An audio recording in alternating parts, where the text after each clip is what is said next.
Tuhan bela, Tuhan kita lihat banyak banget hal-hal yang luar biasa yang Tuhan lakukan lewat media-media ini, sosial media, digital, online, segala macam. Jadi saya pribadi bersyukur sekali buat 196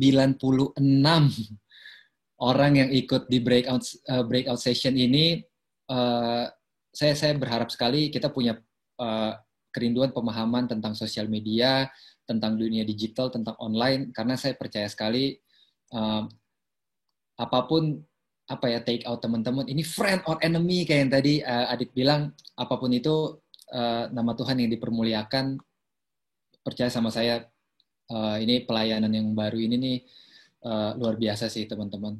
Kalau misalnya teman-teman kayak mau coba niat untuk membangun si media-media baru ini gitu ya.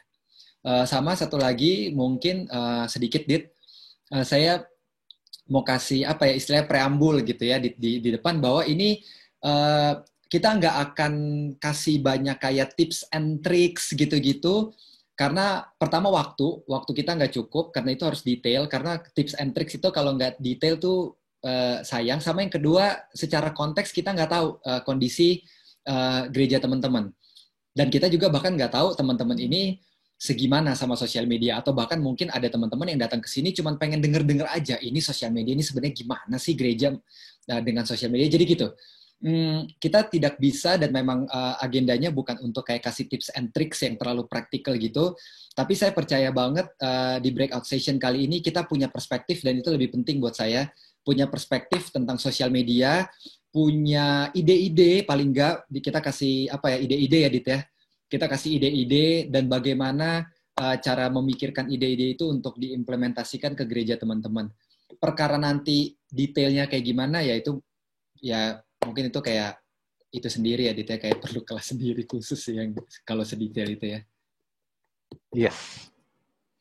Mau langsung Tim? Yuk, mari. Oke. Kita share slide-nya. Teman-teman siap ya? Kasih ini dong, kasih biar saya sama Adit nggak kayak cuman berdua doang ngomong. Teman-teman di video, kalau teman-teman nyalain video, kasih jempol dong. Yes. Kita coba lihat. Mantap. Oke, siap. Kita mulai ya. Social media, friend or enemy? Kayak yang tadi Adit bilang, kita pengen tahu nih, ini sebenarnya sosial media terutama di gereja ini gimana sih sebenarnya nih, friend or enemy sih? Kalau friend gimana, kalau enemy itu gimana? Next, Dit. Nah, ini yang akan terjadi di breakout session hari ini. Jadi supaya teman-teman clear. Emang suara saya kecil ya? Ya nggak? Dit, suara gue kecil nggak, Dit? Oke sih, kalau dari gue. Enggak tuh aman, banyak yang jelas. Aman. Oh ya, oke. Oke, saya lanjut ya. Jadi ini akan terjadi di breakout session kali ini supaya teman-teman bisa bisa ngikutin dan mungkin kayak bisa tahu gitu, ini proses pembelajaran, proses sharingnya udah sampai mana gitu. Yang pertama, bab lah ya, kita bilangnya. Bab pertama itu tuh, kita bilangnya social media, the two perspective. Nanti saya akan jelasin apa itu maksudnya two perspective, supaya kita hemat waktu. Yang kedua, kita akan bahas the proper use of social media. Ini penting, ada kata kuncinya the proper use, teman-teman. Yang proper, karena banyak yang jadi salah karena penggunaannya nggak proper. Kursi yang nggak ada salah apa-apa aja kalau digunakan dengan nggak proper bisa salah, bisa pukul orang kalau di film-film action kan kursi, padahal dia tujuannya bukan buat itu gitu. Nah, sosial media pun kalau kita nggak tahu the proper use of social media juga bisa bahaya. Jadi buat saya poin nomor 2 ini penting banget, bab 2 ini. Baru nanti tentunya kita masuk ke case study, walaupun sekali lagi saya bilang nggak bisa detail mengingat waktu dan konteks, bahkan tadi sampai ada di Makassar, Papua, Singapura, kondisi kita beda-beda. Tapi akan ada case study-nya. Terus yang keempat baru kesimpulan lah istilahnya. Baru kita akan tahu nih, sosial media ini friend or enemy sih, terutama buat kita gereja di zaman sekarang ya.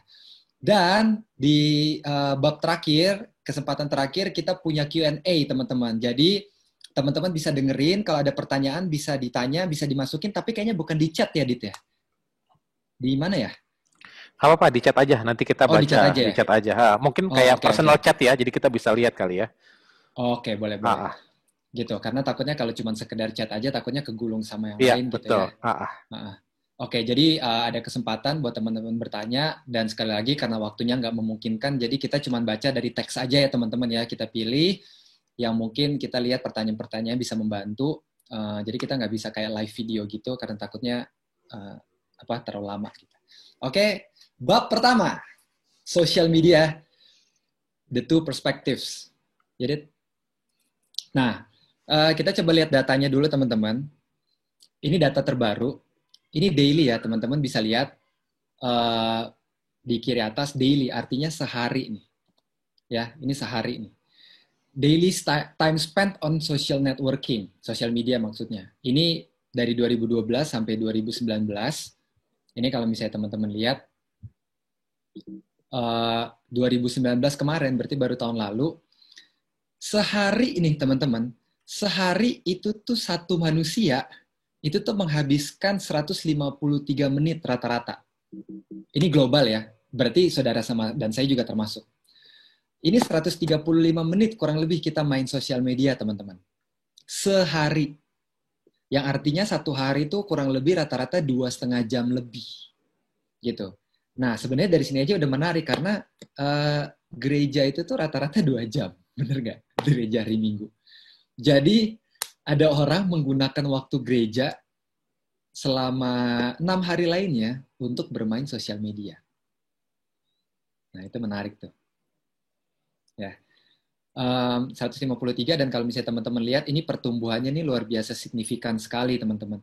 Dari 2012 ke 2019 ini naiknya nih lumayan. Ini naiknya lumayan tinggi. Nah, baru dari sini, makanya kenapa saya bilang tuh perspektif, dari fakta ini biasanya gereja, ini kita ngomong konteks gereja tentunya ya, saudara dan saya gitu. Biasanya orang-orang gereja punya dua perspektif kalau melihat fakta yang kayak gini. Perspektif yang pertama, coba Dit. Ya, ini ada yang, ini ya, ada apa? Ada garis-garis ya? Sebentar. Coba. Udah, nggak apa-apa. Nanti bisa ada yang iseng. Ya, nggak apa-apa, kita lanjut ya. Perspektif yang pertama, yang kayak teman-teman bisa lihat, yang sebelah kanan, orang-orang bilang, ini buruk. Sosial media ini buruk. Kita harus stop sosial media. Lihat nih, bayangin. 2,5 jam mereka nggak ngapa-ngapain, cuma ngelihat sosial media aja. Ya kan?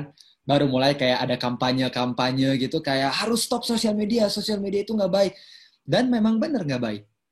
Gitu. Makanya ini menarik nih. Ini kita bikin kelas ini bukan berarti kayak kita mempromosikan penggunaan sosial media doang, teman-teman. Ini kita being fair sekali, kita kasih tahu pro kontranya.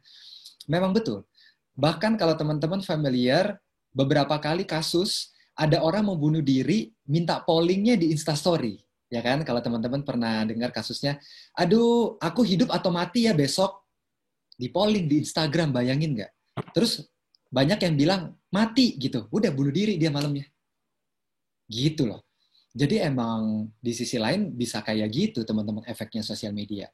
Makanya nggak heran, dan memang nggak salah juga kalau ada orang-orang yang mikir kayak gitu, wah ini buruk nih, kita harus stop sosial media.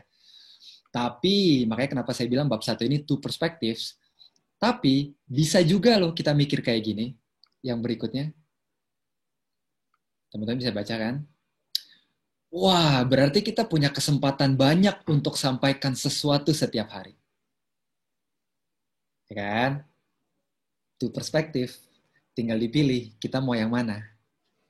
Kita mau stop sosial media dengan semua keburukannya, dan memang betul keburukannya ada, atau yang ini, perspektif yang berikutnya. Kita berpikir, bayangin ya, satu hari ada 2,5 jam nganggur nih. Jadi ada slot nih, di setiap hari ada slot waktu orang-orang nih. Berarti gereja ini bisa ngapain nih di 2,5 jam ini? Setiap hari, bukan cuman hari Minggu. Itu yang bikin kita excited banget. At least di kita di Grow Center ya. Gitu. Kita coba melihat perspektif yang berbeda. Wah, bayangin 2,5 jam per hari, kita bisa ngapain aja nih. Gitu. Berikutnya, Dit. Karena mungkin banyak dari kita berpikir sosial media itu tuh untuk gereja fungsinya kayak gini. Makanya kita agak-agak susah untuk kayak bayangin di perspektif yang kedua tadi. Kayak, wah, luar biasa ya, ada kesempatan yang begitu-begitu yang tadi saya bilang.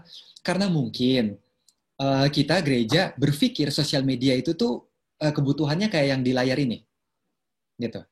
Hanya promosi ibadah kurang lebih gitu. Yang artinya di sosial media kita cuman kayak gini. Biasa hari Rabu atau Kamis kan ada apa ibadah tengah minggu gitu ya. Nah, artinya di sosial media diumumkanlah pengumumannya. Di hari Rabu ada pengumuman ibadah tengah minggu gitu. Terus hari Sabtu pengumuman ibadah untuk hari Minggunya. Dan hari Minggunya online service-nya. Hanya itu aja. Atau paling mungkin ada pengumuman komunitas atau apa gitu. Nah, ini mungkin yang bikin kita jadi agak susah untuk embrace sosial media. Karena mungkin kita mikir, cuman promosi bisa di tempat yang lain. Dan kalau cuman promosi terus melihat anak-anak muda dirusak oleh sosial media, wah kayaknya nggak worth it nih main sosial media nih. Gitu. Tapi ini again tuh perspektif kan ya teman-teman ya. Perspektif yang satu lagi bisa bilang kayak gini. Next Dit. Gimana kita bisa kasih value yang lebih, kita kasih impact yang lebih setiap hari. Karena apa? Ada 2,5 jam kosong di waktu orang-orang. Kita bebas masukin apa aja tuh di situ tuh.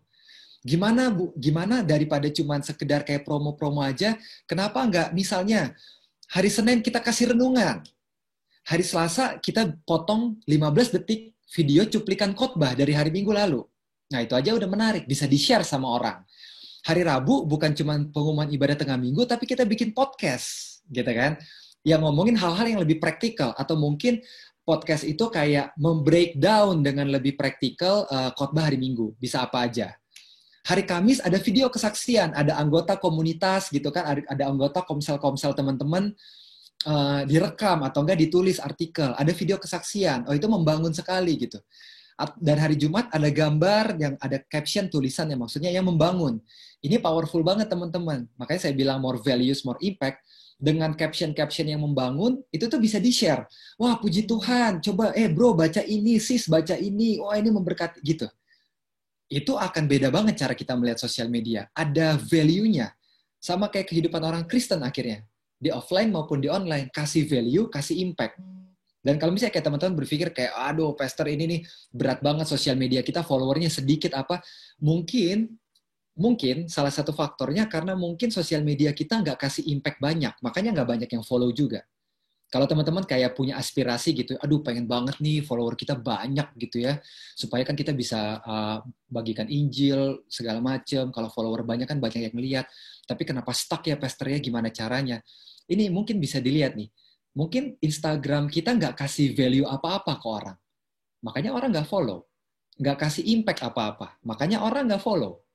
Dengan yang konsep kayak gini, ada value kan, ada impact. Orang mau follow. Orang bisa share konten-konten kita. Hari Sabtu bukan cuma pengumuman ibadah, tapi kita bikin playlist PPW untuk hari Minggu besok. Kamu bisa dengerin supaya kita bisa worship sama-sama. Wah, kan mantap kan, dan ada engagement tuh. Akhirnya sosial media jadi hidup. Dan mungkin ini sebelum saya oper ke teman saya, sebelum saya oper ke Adit untuk bab 2, saya mau tutup sama ini teman-teman. Mungkin kita coba renungkan sebentar. Mungkin semua keburukan yang ada di sosial media karena gereja nggak kasih nilai apa-apa di sosial media.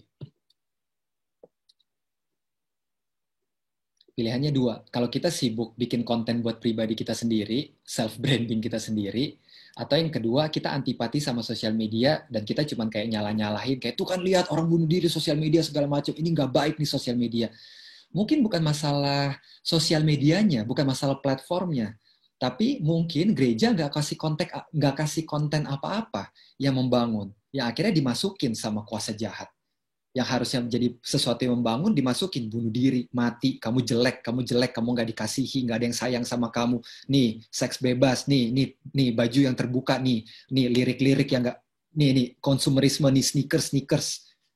Karena mungkin gereja nggak bikin apa-apa.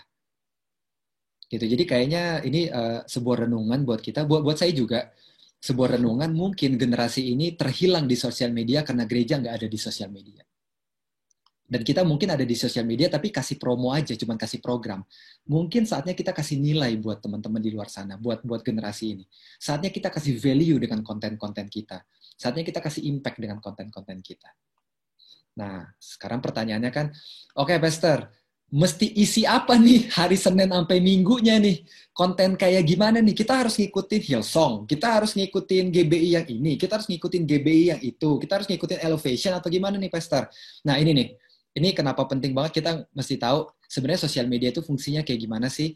Supaya dengan teman-teman ikutin bab 2 ini, teman-teman bisa catat, teman-teman bisa screen capture, teman-teman bisa tahu konten yang terbaik untuk gereja teman-teman tuh apa. Ya, silakan Dit, kita masuk ke bab 2 ya. Oke, thank you, Tim. Jadi mungkin kayak yang Tim tadi bilang, apa yang mungkin aku akan sharing ke depan ini bukan bukan selalu pas di gereja teman-teman. Ini bukan berarti kayak, oh waktu itu saya ikut acara ini, jadi inilah yang benar gitu. Enggak. Tapi kita akan kasih tahu kenapanya gitu. Apa yang harus dilakukan sih? Pendekatan macam apa yang kita coba apply sama at least apa di gereja kita seperti apa, tapi yang paling penting adalah fundamentalnya, dasarnya dulu gitu. Saat kita ngomongin sosial media, sebenarnya kenapa nih sosial media ini ada dan apakah ini sosial media yang cocok untuk kita lakukan gitu. Mungkin aku akan coba bawa ke step kita meresapi kata-kata ini. To bring people to Jesus, you have to meet them where they are, not where you are gitu. Artinya, mungkin kalau di Indonesia kan adalah untuk membawa orang ke dalam Tuhan Yesus, kita yang harus bertemu dengan mereka di mana mereka berada, bukan di mana kita berada, gitu. Artinya apa?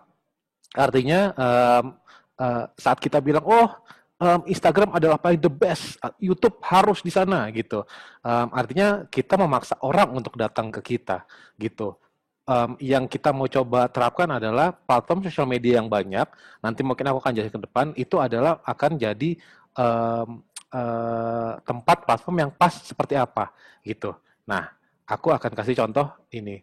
Kenapa? Karena ini penting banget. Kalau kita tahu ceritanya soal surat-suratnya Paulus, Paulus itu memberikan surat-surat kepada anggota jemaat gereja untuk dibacakan di tengah-tengah jemaat. Jadi pada waktu itu suratnya ditulis sama Paulus, terus dikirim entah itu lewat orang atau dan nanti akhirnya dibacakan. Bayangkan surat yang ditujukan kepada jemaat di Roma itu salah gitu. Itu dibuatnya kepada jemaat di Korintus misalkan gitu. Momennya pun beda, backgroundnya beda, konteksnya beda. Jadi saat kita ngomongin soal pesan yang kita mau sampaikan, setiap setiap platform sosial media yang kita pakai itu harus ngomongin soal pesan, betul ya, gitu. Jadi setiap kita tulisan kita mau ngepost apapun itu adalah pesan yang kita sampaikan. Ikut ya kita ada ibadah hari Minggu. Ikut ya kita ada komunitas di tengah minggu. Ikut ya kita ada Bible study di hari ini, gitu. Itu pesan yang kita mau sampaikan, gitu. Nah, kalau misalkan kita salah menyampaikannya, kita salah menuliskannya, itu akan jadi membingungkan gitu. Kenapa ya? Ini ngomongin apa? Tapi yang paling penting adalah saat kita ngomongin pesan, yang kita lakukan adalah sosial media itu sebenarnya platform untuk berkomunikasi gitu. Komunikasi itu harus mengerti kepada siapa kita ngomong supaya kita ngomongnya efektif. Kalau kita ngomong, let's say, konten acara kita adalah untuk family, gitu. Pasti bahasa kita bahasa family. Saat kita ngomongnya, kita ada acara buat anak-anak muda. Bahasa yang kita pakai buat anak-anak muda. Ini secara konsep pesan yang tadi kita sudah tahu mereka ada di mana, mereka seperti apa yang kita akan omongin. Komunikasi macam apa yang mau kita sampaikan. Dan yang paling penting kalau buat kita mungkin lebih mengerti siapa sih yang kita omongin gitu. Nah, untuk ngomongin siapa, mungkin aku sebelum masuk ke platform, salah satu yang mungkin menarik buat kita adalah mungkin jam segini udah pada lapar ya. Itu ngelihat makanannya enak-enak, yang dikira ada soto ayam, di tengah ada ramen, dagingnya udah pasti kayaknya haram ya teman-teman ya, gitu. Di sebelah kanan ada nasi, gitu. Di bawahnya ada alat makannya, gitu. Nah, kalau dilihat, ini kita mau belajar mengerti bahwa untuk kita makan ramen, tidak bisa sembarangan kita alat makannya. Bisa sih, tapi rasanya beda gitu. Apa yang kita lakukan yang kita rasa kayak oh bisa sih kita makan soto pakai centong nasi bisa nggak? Bisa gitu. Tapi gimana cara makannya susah pasti gitu. Saat kita ngomong makan ramen bisa nggak kita pakai sendok aja makannya? Bisa, tapi susah banget gitu. Nah, artinya apa? Artinya kita perlu mengerti. Oh, soto itu makannya pakai sendok sama garpu. Ramen enaknya makannya pakai sumpit. Sama ngambil nasi itu paling enak pakai centong supaya gampang gitu. Nah, ini yang kita mau mencoba mengerti. Dalam konteks ini, kita akan ngomongin soal platform sosial media yang ada terkenal sekarang ya teman-teman ya gitu. Mungkin ini akan jadi sedikit pemahaman yang kita perlu mengerti. Kenapa aku nggak masukin apa contohnya TikTok, aku nggak masukin yang lain karena itu masih belum establish untuk kita sampai pesan kita gitu. Mungkin ada banyak yang lain yang belum aku masukin sini, tapi at least kita akan mencoba secara mayoritas apa nih platform yang terkenal. Nah, Instagram itu secara tujuan itu tujuannya adalah create awareness. Orang tuh jadi oh aware ya ada sesuatu di sana gitu. Kenapa mereka aware? Karena ada gambarnya.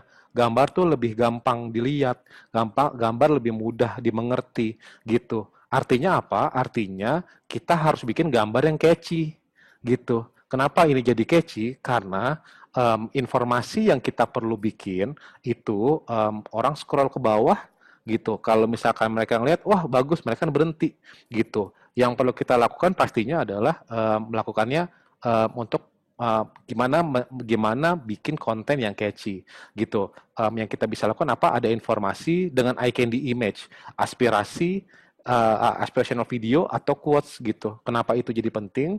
Itu bisa membantu untuk kayak, oh ini ada apa nih tulisannya bagus, oh ini ada apa nih videonya gitu. Nah untuk Facebook, Facebook itu secara purpose dia itu driving engagement. Jadi dia itu mendorong orang untuk semudah mungkin share.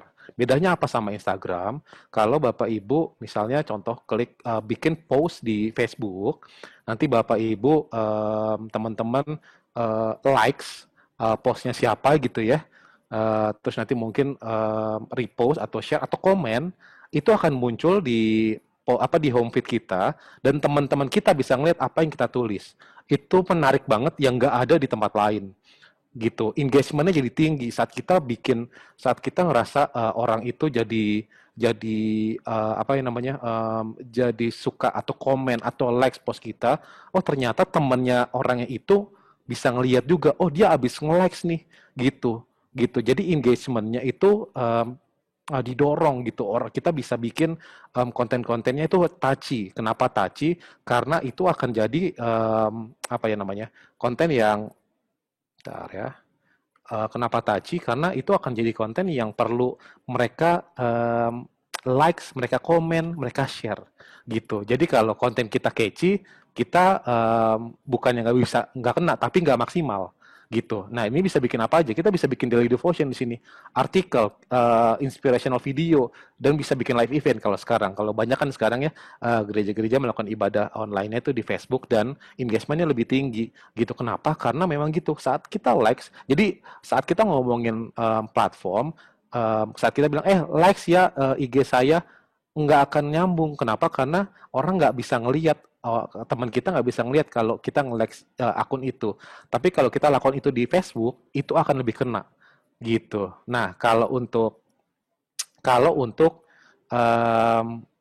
YouTube, purpose-nya itu adalah discover conversation. Kenapa? Pertama yang orang lakukan di YouTube itu kan konsepnya sebenarnya sama kayak memang dari Google kan. Mereka ketika keyword apa yang pengen ditonton, online service gitu. Kalau kita ketik hanya online service, serut itu akan banyak banget tuh setiap hari Minggu full satu halaman depan isinya apa? Hillsong. Yang keren-keren tuh, yang bagus-bagus semua. Tapi kalau kita ngomonginnya jelas, saat kita promo, saat kita khotbah kita ngomong soal iman, iya imannya yang harus jadi gede gitu. Online service-nya tidak akan nggak akan terlalu muncul gitu. Jadi discover conversation itu akan jadi penting buat kita karena yang paling kita mau kan sebenarnya saat kita ngomongin YouTube um, kita pengen lihat gimana YouTube itu ditonton sama orang gitu. Jadi conversationnya apa nih yang kita pengen kasih ke mereka gitu. Ini bisa jadi passer message, how to video sama sender service gitu. Kenapa mungkin banyak gereja yang mungkin belum melakukan how to-nya karena mungkin kurang melihat potensi itu gitu. Si YouTube ini powerful banget. Kebanyakan dari kita bahkan mungkin apa adanya, gereja saya sendiri pun kita belum menggunakan secara maksimal YouTube karena memang sekali lagi yang namanya video pasti effort. Tapi bayangkan kalau misalkan let's say, aduh daripada saya pusing-pusing di IG, mendingan saya fokus di Facebook deh, atau enggak kita bisa alokasiin fokus kita gitu. Nah, mungkin di sini ada gereja yang berikutnya yang terakhir adalah menggunakan Twitter sebagai platform gitu. Nah, secara persis Twitter itu real time conversation. Jadi orang tuh sukanya nulis kayak, "Oi, gue lagi di sini ibadahnya bagus banget." Kalau Bapak Ibu mau dan berani untuk melakukan ini, aku waktu itu pernah buat di zaman dulu banget youth waktu waktu waktu saya masih muda. Di youth itu waktu itu kita bikin live feed gitu, live tweet gitu. Jadi setiap apa khotbahnya kita live tweet terus. Dan itu jadi banyak di repost juga gitu. Kenapa sekarang kalau di aku tahu sekarang at least di beberapa lingkungan Twitter udah mulai on lagi nih gitu. Twitter udah mulai seru lagi.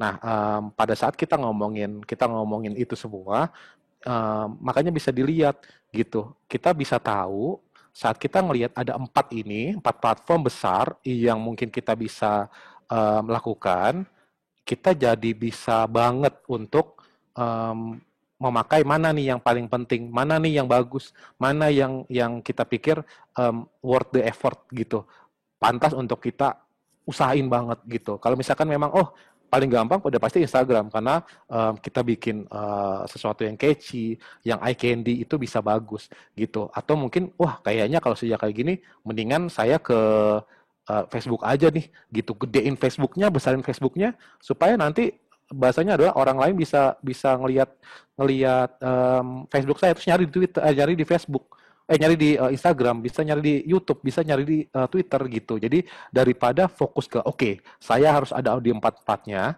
tapi ternyata empat-empatnya malah nggak maksimal. Jadi lebih penting kalau buat kita, salah satunya adalah kita fokusin mana yang penting gitu. Saat nanti itu penting, yang lain orang akan cari gitu. Tapi pelan-pelan kita bangun.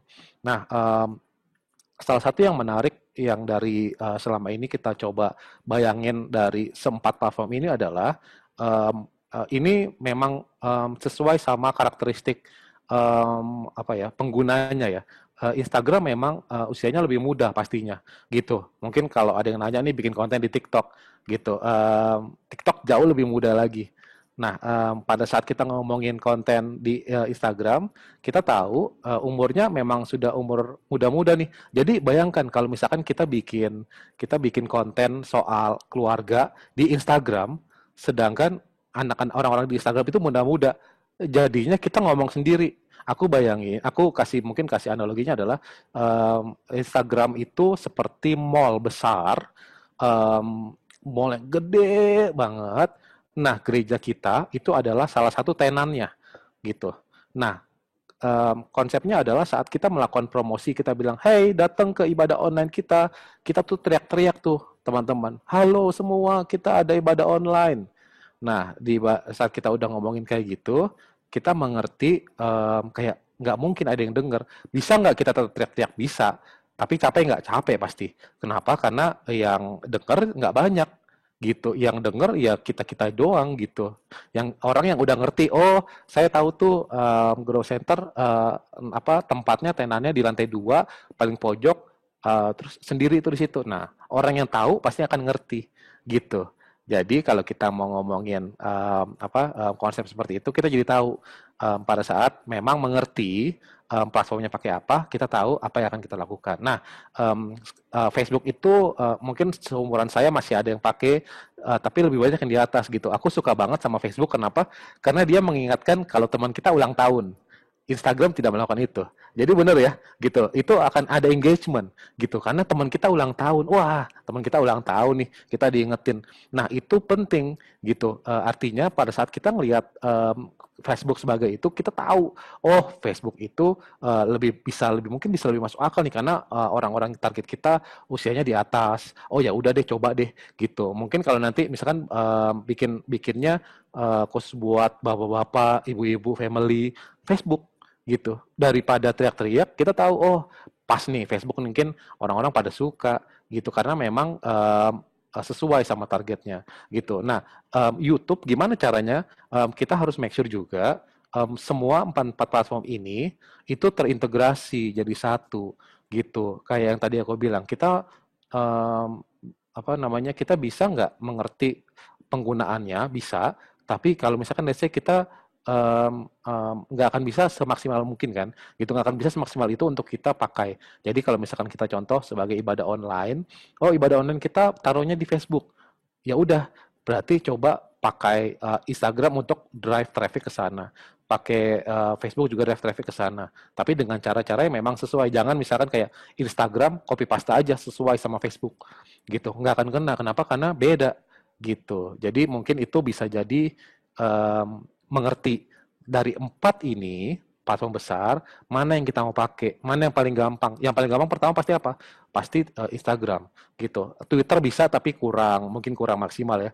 Kenapa? Karena orang tuh kadang-kadang kan nyari ke Twitter itu bukan nyari info promosi gitu. Kalaupun info promosi harus panjang supaya orang lihat terus gitu. Tapi kita ngomonginnya gimana kita bisa mengerti apa yang kita mau lakukan. Kalau yang kita mau lakukan adalah soal pester message, ya kita lakukan itu bisa di Facebook, bisa di YouTube gitu. Nah, saat kita udah mengerti itu, kita tahu, oh iya nih, mungkin nanti saya mau pakai ini untuk ini gitu. Nah, saat kita udah mengerti itu, kita akan lebih paham. Nah, aku mungkin kasih summary sedikit, mungkin habis ini akan balik ke timnya lagi. Nah, summary pertama adalah pesan itu penting, Bapak Ibu, teman-teman. Tapi bagaimana dan di mana menyampaikannya juga tidak kalah penting, gitu. Kita nggak akan bisa, maksudnya apa ya? Alkitab sama ya Bapak Ibu, Alkitab saya, Alkitab Bapak Ibu, Alkitab Timi, semua sama gitu. Pesannya artinya sama, sama pentingnya, sama.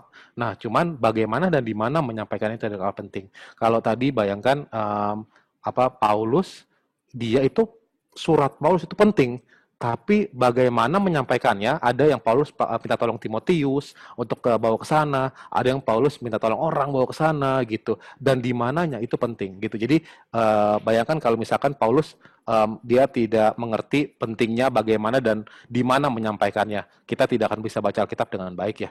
Yang kedua, kenali ke siapa Anda berbicara. Mereka tuh ada di mana, apa bahasa yang mereka pakai. Instagram untuk anak-anak muda gitu. Kalau misalkan bahasanya terlalu resmi, yang datang nggak banyak gitu. Kita akan berpikir, aduh apa yang gue lakukan salah ya gitu. Karena memang di Instagram tidak banyak. Bahasanya adalah gini, kalau kita mengerti kita laut besar, kita nggak tahu nih ikannya ada di mana gitu. Terus kita tungguin aja tuh. Kita dapat 1 kilo ikan, 2 kilo, 10 kilo. Terus kita pikir ini udah cukup banyak. Kan lautnya gede lah. Kemungkinan besar ikannya memang cuma ada 10 kilo di daerah situ. Jadi kalau kita berharap ada 50 kilo, tidak akan kena gitu.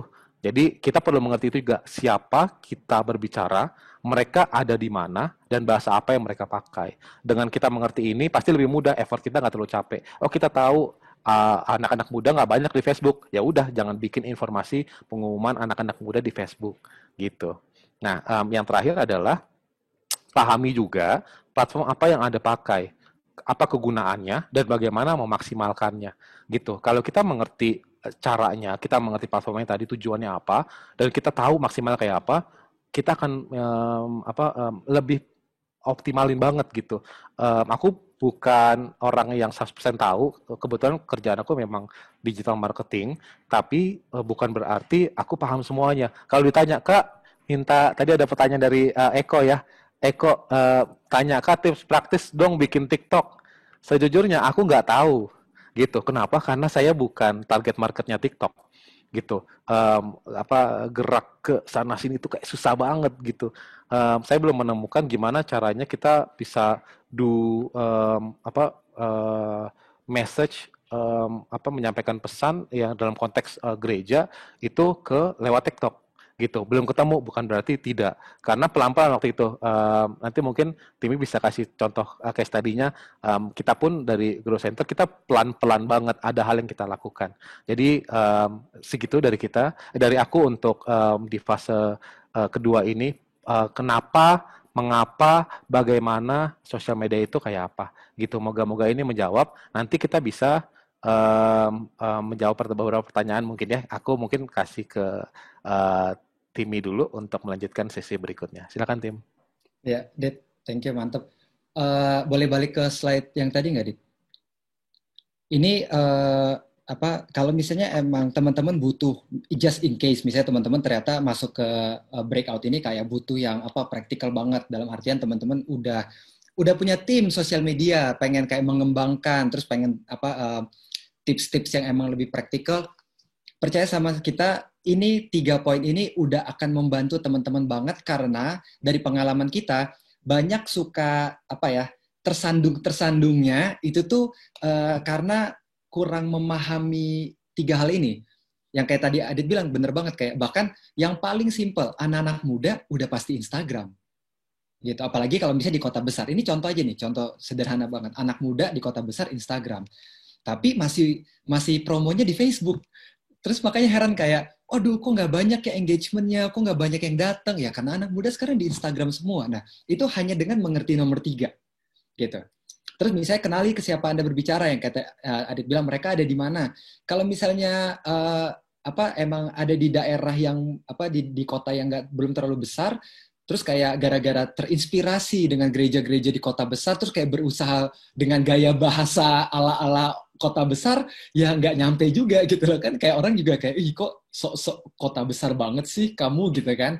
Nah itu tuh, hanya dengan mengerti 3 ini saya percaya banget. Teman-teman nggak perlu kayak yang how to-nya yang detail banget. Teman-teman menguasai 3 hal ini, konten teman-teman akan beda banget, akan relevan, akan tajam banget. Dan konten yang tajam tuh rahasia pertumbuhan Instagram, pertumbuhan Facebook, ya intinya pertumbuhan sosial media sih. Konten yang tajam. Gimana cara dapat konten yang tajam? Teman-teman coba mungkin pulang meeting sama timnya, coba bahas 3 ini. Apakah tim sosial media di gereja teman-teman udah mencentang 3 poin ini atau belum? Itu dulu tuh. Oke, mudah-mudahan itu membantu. Nah, kita udah mau selesai ya. Saya udah mau masuk ke bab 3 sebelum kita bab keempat kesimpulan. Case study, ini gue yang share aja, Dit. Gue yang share aja. Oke, saya mau share langsung. Kan kita case study ya. Saya pengen langsung share, ya tentunya Grow Center ya, karena itu kan yang kita kerjakan sendiri, jadi bukan contoh-contoh yang dikerjain sama orang lain. Sebentar. Kasih saya waktu, saya mau share dulu. Oke, teman-teman bisa lihat? Kalau bisa, kasih jempol. Oke, mantap. Kalau tadi teman-teman ngikutin Adit tadi bilang salah satu kata kuncinya mengerti jemaat teman-teman. Bahasa gampangnya mengerti audience lah ya gitu. Nah, case study, ini kan kita case study ya, jadi ini real banget yang dilakukan oleh Grow Center. Grow Center itu di Jakarta Selatan, dan mungkin kalau misalnya teman-teman tahu, Jakarta yang paling, istilahnya yang paling kritis, yang paling yang referensinya udah agak-agak mirip, udah luas referensinya, itu tuh Jakarta Selatan gitu. Jadi kita harus berkomunikasi yang emang dimengerti, yang emang cocok sama anak-anak Jakarta Selatan, sama orang-orang Jakarta Selatan. Dan setelah kita coba lihat, kita ada survei juga di komunitas, di ibadah, itu rata-rata jemaat kita itu usianya 30-an, kayak early 30s gitu. Pertengahan 30-an yang artinya masih muda, milenial masih muda. Jadi teman-teman bayangin ya jemaatnya. Nah ini penting banget mengenal jemaat kita. Orang Jakarta Selatan ya, itu aja tuh udah unik sendiri tuh. Orang Jakarta Selatan di usia 30-an produktif. Jadi orang kota produktif, referensinya banyak, ngelihat banyak hal di dunia ini gitu. Nah makanya Kita pertama platform kita yang nomor satu Instagram. Nah itu aja udah tips tuh. Gitu. Kenapa kita Instagram? Bukan cuma karena lagi tren Instagram, tapi kita tahu audiens kita paling banyak main Instagram. Karena itu ya yang tadi ya orang Jakarta Selatan masih muda Instagram. Nah Instagramnya kita nggak cuma bikin sekedar Instagram karena kita tahu orang-orang Jakarta Selatan di usia 30 tuh kritis, informasinya banyak, referensinya banyak. Kita harus mengerti juga cara komunikasinya. Makanya teman-teman lihat secara visual, secara konten kita rich banget. Dalam artinya kita kasih daily devotion, pengumuman ibadah aja grafik banget. Jadi ini bukan masalah keren-kerenan. Itu juga menurut saya harus dihindari ya teman-teman ya. Karena sekarang puji Tuhan, gereja tuh keren banget dalam tanda kutip gitu ya. Tapi saya rasa poinnya bukan itu ya. Saya selalu bilang sama tim saya, kalaupun lu keren, kalaupun karya lu keren, karena itu keluar dari kelimpahan lu, karena emang lu senang belajar, karena emang lu tahu desain yang bagus, bukan untuk ngikutin, oh gereja ini kayak gini, kita desainnya harus kayak gini, itu salah banget menurut saya. Gitu. Itu harus keluar dari kelimpahan kita. Kita emang orangnya suka berekspresi, banyak anak-anak art di gereja, there you go. Makanya jadilah konten-kontennya banyak yang grafik banget. Gitu. Jadi ini saya tunjukkan bukan untuk disuruh ngikutin ya, cuman ini makanya saya kasih tahu konteksnya. Jemaat kita tuh ngerti visual banget, gampangnya gitu. Makanya kita juga harus ngerti visual. Kalau saya run through ke bawah, teman-teman tuh, kalau teman-teman lihat, ini kenapa Grow Center tuh grafik banget, visual banget. Karena bukan mau keren-kerenan, tepat sama audiensnya. Kita punya video kesaksian. Yang ini tentang ada anggota Komsel keguguran 2 kali. Terus dia bisa overcome itu. Tuhan sekarang kasih anak buat dia, luar biasa banget. Ini pas postingan ini keluar, wah kita di komunitas semua kayak, ya ampun, seneng banget dengernya gitu. Kita punya podcast, foto-foto ibadah kita, karena kita kalau mungkin ada teman-teman yang pernah datang ke Grow Center, kita kan intimate banget gitu kan. Nah, kita mau coba tunjukkan itu juga di Instagram. Jadi orang ke gereja betulan sama ke sosial medianya sama. Gitu. Jadi kita nggak main ala-alaan nih di sini. Oh, ala-ala gereja ini, padahal pas orang lihat Instagram, wah bagus ya Grow Center, pas datang ibadahnya, kok beda ya sama sosial medianya. Nah, itu juga bahaya tuh. Nah, coba teman-teman perlu cari yang bisa nyambungin, kayak tadi Adit bilang, nggak harus integrasi kan semuanya.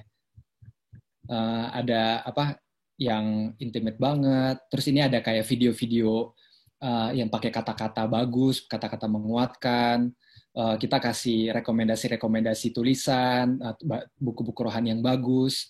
Karena apa? Itu dia tadi yang saya bilang, Jemaat Grow Center, Jakarta Selatan, referensinya, pengetahuannya juga mereka kritis-kritis. Gitu. Nah, ini saya bantu run through aja supaya teman-teman bayangin, sosial media bisa sekaya ini, ekspresinya ya. Gitu. Ini sekali lagi bukan untuk diikutin, mudah-mudahan teman-teman mengerti konteksnya. Saya cuma tunjukin aja betapa bisa menyenangkannya sosial media, bisa kasih value. Ini ada cuplikan khotbah, kita potong, terus kita masukin, kan membantu banget orang-orang bisa dengerin khotbah walaupun singkat. Gitu. Jadi kalau teman-teman lihat, baik dari khotbah, mana tadi? Khotbah, foto-foto kegiatan, dapat gitu rasa apa ya? Intimate-nya keluarga Grow Center juga dapat di foto-foto begini. Worship-nya dapat banget karena kita kan under GBI Gatot Subroto, kita gereja yang menyembah sekali, itu masih harus tetap kelihatan. Makanya kalau teman-teman lihat banyak foto-foto pujian penyembahan, tapi kita fotoinnya juga yang ada estetikanya. Kita lihat ada grow children, gitu. Saya mau tunjukkan sesuatu teman-teman. Di atas ini kalau misalnya teman-teman lihat ada followernya Grow Center 11,7 ribu. Tapi teman-teman tahu nggak? Jemaat yang biasanya datang setiap minggu fisikal ya sebelum PSBB ini, biasanya berapa orang? Dalam tanda kutip, cuma 3.500 orang teman-teman. Bayangin nggak, kalau teman-teman mau niatin sosial media teman-teman, bisa kasih value.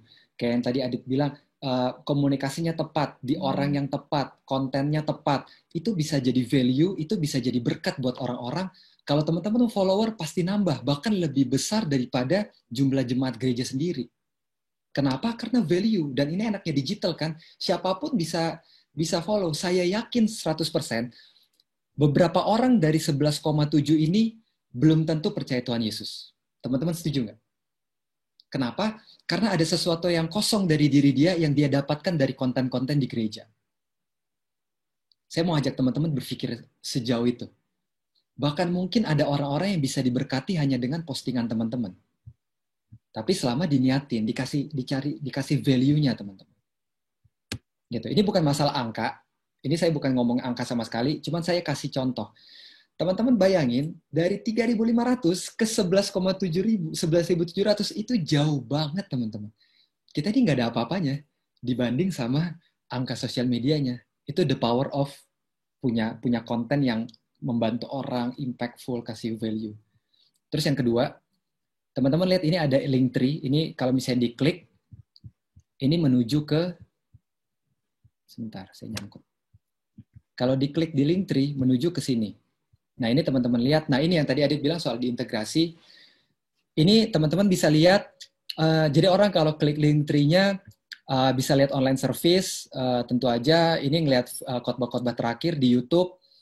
Kita punya podcast, ini saya mau share, teman-teman bisa lihat nggak ya? Sebentar. Ya, Spotify-nya kenapa nggak nyala nih? Sayang banget. Ya, kita lanjut dulu deh. Saya tadi mau nunjukin konten-konten podcastnya. Ah, ini dia. Teman-teman bisa lihat? Kasih jempol? Nggak bisa lihat ya? Oh, karena beda window. Sorry. Tunggu deh, kita lanjut aja deh, biar cepet ya. Podcast, nanti saya tunjukin kalau masih ada waktu. Bisa mengarahkan ke cool juga. Jadi sosial media ini bukan cuma masalah promo, bukan cuma kalau misalnya kayak kalian, teman-teman bisa liatin journey-nya, teman-teman bisa loh bikin dari sekedar lihat Instagram, wah mereka punya komunitas ya, mau ikut komunitas, bisa sampai kayak gitu teman-teman. Nah kalau ini terus kita punya WhatsApp untuk counseling gitu. Jadi kita integrasikan semuanya. Jadi ini udah kayak ini udah kayak gereja di dalam handphone teman-teman, udah kayak gereja di dalam laptop gitu. Jadi ini kalau misalnya teman-teman mau memaksimalkan ini, teman-teman bisa lihat ini bisa jadi pelayanan full sendiri teman-teman. Dan ini jalan, saya bisa kasih tahu ini jalan. WhatsApp, orang bisa tanya, bisa konseling, bisa kasih persembahan juga langsung dari Instagram, dari sosial media, gitu. Berikutnya, ini YouTube bisa kelihatan nggak? Bisa ya? Nah ini saya cepat aja, ini case study kan. Saya cuma mau tunjukin, sekali lagi, visual sekali, dan teman-teman bisa lihat ada worship invasion. Jadi kontennya juga YouTube tuh bukan cuma khotbah aja. Sekali lagi kita kasih value buat jemaat. Mereka bisa dengerin worship, ada obrolan anak muda nih, chat and chill, obrolan remaja-remaja. Kalau teman-teman lihat tema-temanya juga relevan banget sama anak-anak usia mereka, fokus, distraction, small is important, jangan mikir yang besar-besar dulu, tentang relationship, gitu. Terus kayak khotbah-khotbah tentunya ada ya. Gitu. Terus kita punya worship night, kita masukin juga di sini. Jadi ini worship night ini isinya worship. Banyak worshipnya. Jadi kayak orang masuk di YouTube teman-teman, mereka lihat, wah luar biasa ya, saya bisa lihat khotbah, saya bisa dengar obrolan orang-orang, saya bisa worship, gitu. Itu the power of content kalau teman-teman menjalankan sosial media teman-teman dengan niat gitu. Oke. Ini cuman ya, ini worship cuma 10 menit, 5 apa. Kalau misalnya teman-teman mau kayak saat teduh nggak bisa nyanyi kayak saya, ini membantu banget. Saya selalu putar ini worship leader di Grow Center, memimpin pujian penyembahan sederhana banget, cuma 11 menitan untuk bantuin saya untuk penyembahan di saat teduh. Ini membantu banget. Nah, kayak gitu. Teman-teman bisa bikin konten-konten kayak gini di sosial media teman-teman. Nah, ini khotbah-khotbah. Oke, saya stop share. Ini yang terakhir dari case study saya. Saya mau tunjukin Spotify. Bisa lihat Spotify-nya? Bisa. Ini saya run through cepat aja. Teman-teman lihat konten Spotify-nya di Grow Center. Mentorship. Ini cuma ngobrol-ngobrol. relationship orang tua dan anak, ada yang serius juga doa dan puasa, ada tentang musik, relationship spesifik yang tentang mau nikah, tentang kalau di GBI Gatot Subroto kan komunitasnya namanya Cool ya, Community of Love, ada tentang Cool, ngomongin talenta, kreativitas, dengan ini Pastor Brian dari ICC, halo ICC Bandung, terus ada tentang membagi beban, ada musik, macam-macam. Early stage, world of married, ada juga yang mau nikah, pengen tahu awal-awal nikah tuh kayak gimana sih. Broken home is a choice, ini salah satu episode kita yang paling dahsyat nih. Teman-teman yang broken home tapi sekarang udah jadi leader-leader, mereka buka-bukaan tentang keadaan mereka dulu, luar biasa sekali. Tuh. Jadi kalau teman-teman lihat, kita di sosial media bisa ngapain aja teman-teman. Mungkin selama ini kita cuma bikin promo, atau selama ini cuma masukin khotbah-khotbah aja. Kenapa nggak kasih value? Nah, gimana cara kasih value yang tepat? 3 poinnya Adi tadi. Dengan dapat jemaat yang tepat. Teman-teman, itu PR itu dapatkan 3 itu dulu yang Adi bilang tadi. Dapatkan, kalau bahasa marketplace-nya demographic ya. Demografi jemaat yang tepat. Itu tuh komunikasi teman-teman akan tepat banget. Gitu. Oke, wah, seru nih. Gimana, Dit? Kita banyak pertanyaan-pertanyaan nih sebenarnya, Tim. Banyak pertanyaan ya. Oke. Coba kita jawab satu-satu kali, Tim ya. Coba dari atas ya. Ada beberapa yang tanya ke gue yang mungkin agak cepat. Bicara soal purpose dari masing-masing platform, apakah postingan yang mirroring diperbolehkan? Konten yang dibuat untuk Instagram namun dipost secara mirroring ke Facebook? Jawabannya boleh, tapi tidak akan se-efektif itu. Gitu. Ngerti ya kok bedanya? Kalau misalkan kita bilang boleh atau tidak boleh, pasti boleh, nggak ada masalah gitu. Cuman tidak akan efektif. Kenapa? Karena hasilnya akan seperti itu gitu. Artinya kita nggak put sesuatu effort, kita nggak pengen kalau Facebook yang tadi aku bilang sekuat itu, sebenarnya kita bisa buat konten yang bisa dibikin share gitu. Kalau misalkan kita buat Instagram tapi kita taruh di Facebook, pasti orang nggak akan nge-share gitu. Karena itu sama aja gitu. Kalau ditanya boleh apa nggak boleh, boleh gitu. Dari lo ada nggak, Tim? Nggak, udah Dari oke. lo ada ya? Boleh, tapi nggak efektif, betul yang Adit bilang. Ya namanya juga ngikutin kan, cuman mirroring. Dan Adit tadi udah kasih tahu, beda platform, beda tujuan loh. Ya. Gitu. Terus Next-nya, mau tanya sosial media yang terlalu overwhelmed dengan informasi sehingga video-video value dari gereja sering tergulung dengan informasi yang lain. Apakah bisa kita maksimalkan platform mobile church app, jadi setiap jemaat fokus dan tidak mudah terdistract? Gimana, Tim? Iya, bisa banget. Grow Center punya, kita juga pakai app. Jadi dan ada video-video khusus yang memang either itu memang konsumsi internal atau yang kayak tadi yang bertanya bilang, wah ini nggak boleh kelewatan nih. Ya itu lebih baik app memang. Gitu. Cuman app itu ya puji Tuhan kalau misalnya bisa bikinnya, karena itu lama dan nggak murah ya. Tapi kalau misalnya bisa, kita juga rekomen banget kok. Ya. App. Kalau tambahan sedikit dari aku, kita perlu membedakan fungsinya sekali lagi. Apps itu orang perlu effort loh, teman-teman. Bayangin, app itu orang perlu download lagi, orang perlu ngisi datanya lagi, orang perlu, jadi stepnya tuh banyak sebenarnya. Apps itu bagus kalau sudah jadi anggota gereja, gitu. Jadi apps kita nih works banget kalau buat anggota gereja. Tapi kalau bukan buat anggota gereja, mereka nggak paham. Kok cuma gini doang ya isinya? Gitu. Jadi mendingan gue lihat di Instagram. Nah itu dia pentingnya. Kalau kita mengerti tujuannya, kita tahu effortnya memang kita pengen ngobrol sama orang-orang, member kita, apps itu pasti bagus gitu. Makanya nggak terlalu tenggelam. Tapi kalau kita bilang, tapi kan kita harus jangkau orang baru, nggak mungkin di apps. Apps itu stepnya terlalu banyak. Mungkin nambahin sedikit itu. Next. Ini kalau gue lihat banyak yang pertanyaan soal SDM, Dit. SDM, gimana Tim? Banyak banget yang SDM. Oke, jadi SDM, ini ada yang nanya di Grow Center maupun ada yang nanya bagaimana, apakah ada atau... Jadi kalau Grow Center, kita full-timer kreatifnya cuma 2 orang. Kenapa kita bilang cuman? Karena kegiatan kita, itu teman-teman lihat aja tadi ya, case study yang saya tunjukin, itu capek ya bikinnya ya. Gitu, jadi kenapa saya bilangnya cuman, karena itu konten kita tuh banyak sekali gitu, belum podcast, ini ada beberapa yang kita nggak sempat share. Tapi sisanya itu tuh volunteer loh. Sisanya volunteer.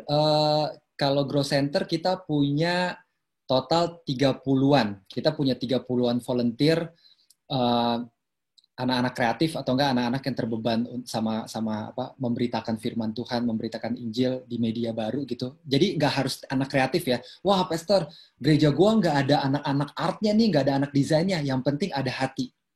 Gitu. Tentunya ada konsekuensinya, mungkin desainnya nggak yang gimana amat, tapi paling nggak jalan. Itu tuh. Cari yang mau komitmen, jangan cuma cari yang jago. Kadang-kadang jago juga bisa nggak komitmen, kan apalagi anak-anak desain, kan anak kreatif gitu kan agak susah di ini ya, agak susah dipegang ya, gitu. Tapi kalau misalnya teman-teman pengen tahu apa perlu tim yang khusus, apakah perlu full time, nggak perlu full time, selama timnya beneran solid, ada leader-leader di atasnya yang emang kayak support dan punya manajemen yang bagus gitu. Karena kan yang namanya juga volunteer ya, mereka kan ada kegiatan lain, jadi kita sebagai leader juga harus kayak bijak gitu mengaturnya gitu. Jadi ya kalau misalnya mau maksimal harus ada tim khusus ya. Mungkin nambah sedikit, kalau tidak ada timnya gimana? Nggak apa-apa. Kita punya banyak punya banyak kemudahan gitu. Aku kerja sosial media, kerja digital marketing, aku bikin desain pakai PowerPoint gitu. Jadi nggak ada isu. Gitu. Bagus apa enggak? Ya biasa, tapi yang itu yang penting. Pesannya penting, di mana dan orang yang penting gitu. Jadi jangan khawatir ngerasa kayak, aduh saya kurang banget nih, saya nggak bisa. I'm doing my works pakai PPT salah satunya. Hasilnya pasti lebih beda banget kalau tim yang ngerjain gitu. Pasti lebih bagus. Tapi at least itu semangatnya ada dulu. Kita effort dulu. Kita usahain dulu gitu. Nah mungkin kita agak sedikit terbatas sama waktu. Mungkin aku mau ngejawab sedikit soal apa nih? PK, volunteer dikasih PK atau Waduh, enggak? Kalau di GC enggak, kita nggak kasih dan mereka dengan happy karena kita kasih ada pengertian lah yang kita kasih. Tapi kalau misalnya pertanyaannya hanya dikasih PK atau enggak, jawabannya enggak, gitu. Dan mereka nggak mencari itu sama sekali. Gitu. Tapi itu harus dikomunikasikan. Leadernya harus bisa ngomong dengan baik, pemahaman, pengertian, itu nilai sih ya. Terus next. Waduh, apa lagi ya? Apa itu PPT? Sorry, PowerPoint. Maaf. Ya, sorry. PPT itu PowerPoint, maaf. Ya, mungkin, waduh, ini harusnya 3 jam nih. Harusnya 3 jam ya, guys. Nih, aduh. Nah, tadinya kita udah ngebut banget, sorry banget ya kalau agak-agak, kita berusaha compact banget gitu. Terus. Iya. Mungkin kalau misalkan ditanya, ini ada yang nanya soal estetika, gitu. Apakah perlu seberapa penting nilai estetika dalam pelayanan sosial media dengan sumber daya yang minimal? Gimana kalau dari lo, Tim? Ya, gue yang jawab ya. Ya. Jadi gini, estetika nggak penting, tapi ada kondisinya. Kamu harus sadar generasi ini adalah generasi yang sangat visual, gitu.